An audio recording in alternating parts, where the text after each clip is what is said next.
Today I want to talk a little bit about keywords and inserting them into the headlines of your pages and your posts, why it's important, but then I'm also going to show you what this looks like in WordPress and how you can do that yourself.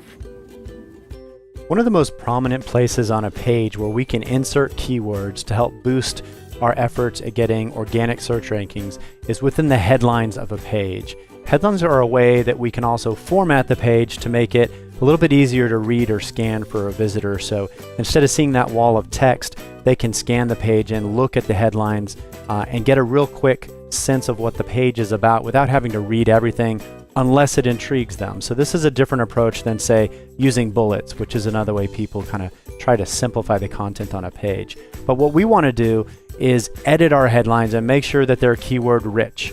So if this content is all about how we insert keywords into headlines, as you can see here, I have my main headline, headlines and keywords, it matters. I have a sub-headline down below, what is a headline, why should I care? Another main headline, inserting keywords into a headline, so that's it right there, the entire phrase. And then editing headlines within WordPress. So you can see we've got a number of keywords in here. It makes this page very strongly about headlines, keywords, inserting keywords into headlines. So that's what we want to go for. To do this within WordPress, I'm going to go back here to my edit of a post.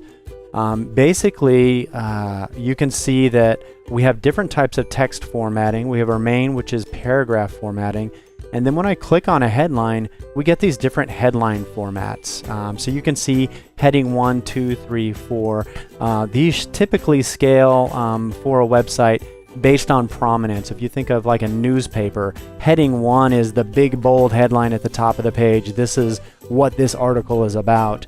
Heading 2 is a sub-headline of it where it focuses on one area of that topic, but still within the same main headline. So you get a sense of how that's used. I don't recommend spamming headlines, but where it makes sense, if you have enough content, use headlines, get those keyword phrases into the headlines. It's going to tell the search engines a little bit more prominently what the page is about, which keywords you're really trying to target, and hopefully it will help with boosting your organic search rankings.